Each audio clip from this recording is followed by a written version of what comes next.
Je suis avec Jean-Paul Beaumont, responsable des journées sous la voie du rythme, journée à venir très bientôt, les samedis 4 et dimanche 5 décembre.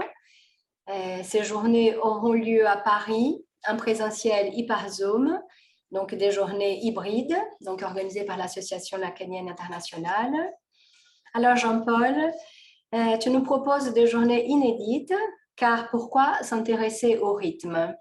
Peux-tu nous dire un peu plus en quoi les rythmes concernent la psychanalyse? Quel intérêt pour nous de prendre cette voie? Alors, la notion de rythme telle que nous la comprenons est plus large que ce qu'on appelle rythme dans le jazz, par exemple.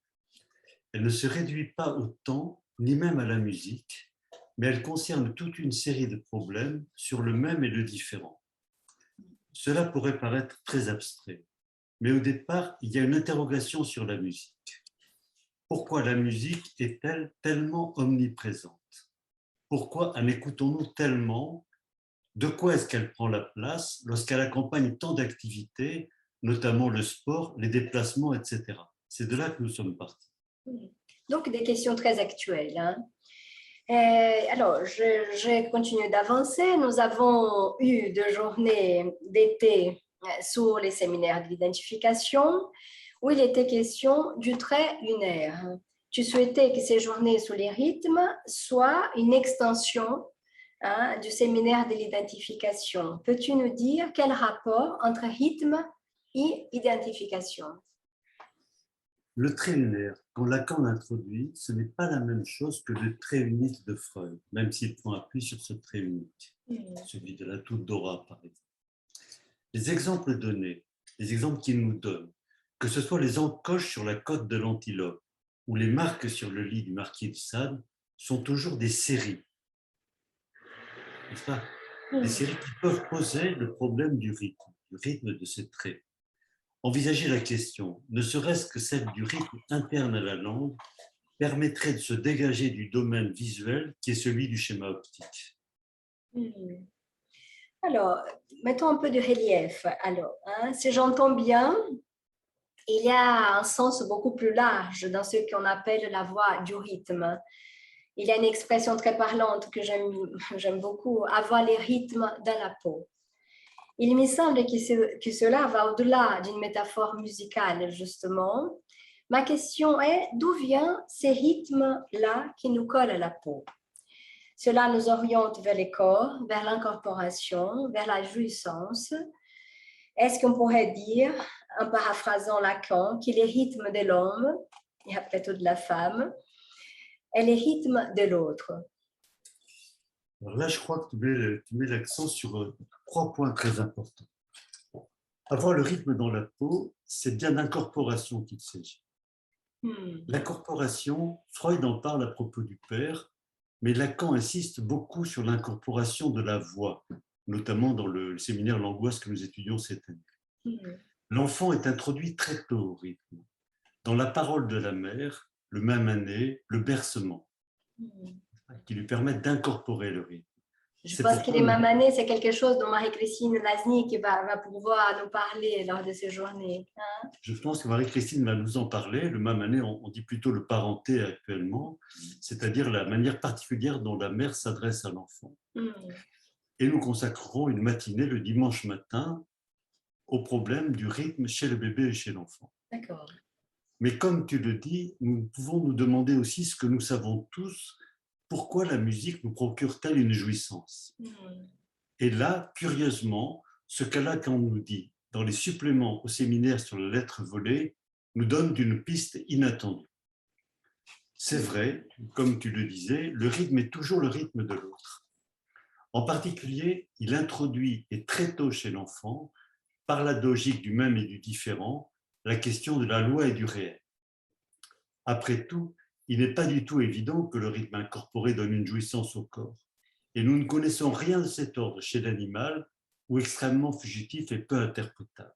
C'est pour ça que ça vaut la peine de nous pencher sur la question.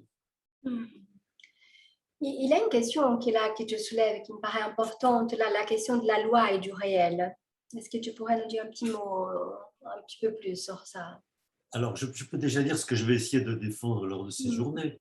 C'est-à-dire que dans le supplément au séminaire sur la lettre volée, Lacan montre comment une convention, une simple convention, c'est-à-dire quelque chose qui est ressorti au symbolique, permet de produire, si l'on peut dire, un impossible et un réel.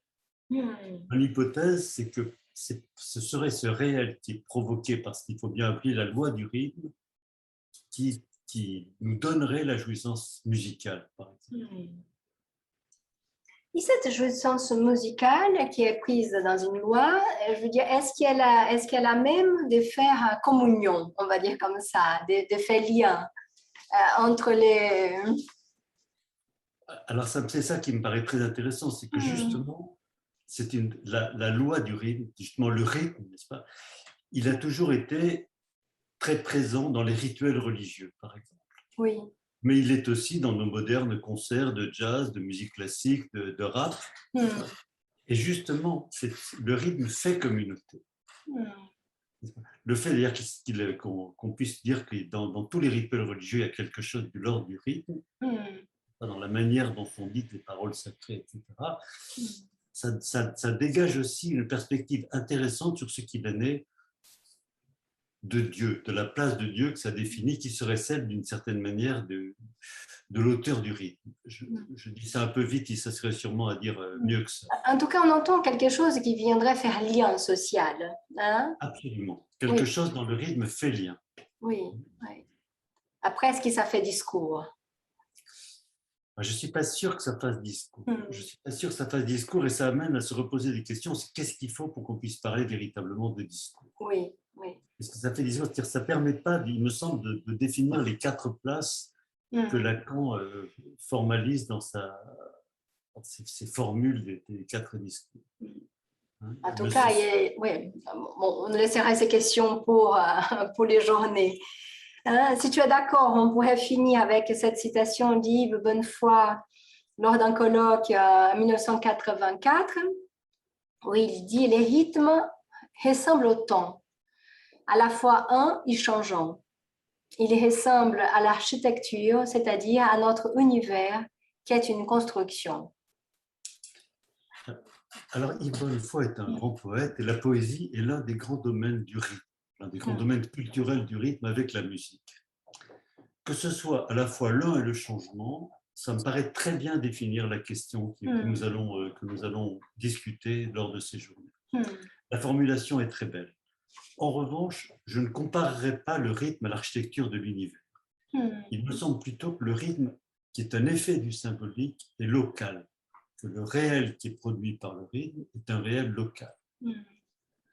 Bon, là, il y a une thèse importante. Là, il y a une thèse importante, je pense. Hein. Une thèse importante que je tirerais volontiers de la troisième. D'accord. On dit que le réel n'est pas tout au sens de Panthès. Il y a de réel que local, d'une certaine manière, à définir chaque fois. À l'écrit même, hein, si j'entends bien aussi. Et à l'écrit. Mais le problème du rythme, l'exemple que donne Lacan, c'est justement une écriture qui va permettre de déterminer le rythme dans la série de plus et de moins, qui nous donne comme exemple dans le séminaire sur la lettre volée. Bon, mais je pense qu'on a beaucoup de questions. Je veux dire, le débat est ouvert. Hein? Donc, on vous attend nombreux dans ces journées, la voix du rythme à venir, donc les 4 et 5 décembre à Paris. Et par Zoom aussi. Merci Jean-Paul. Merci, à bientôt.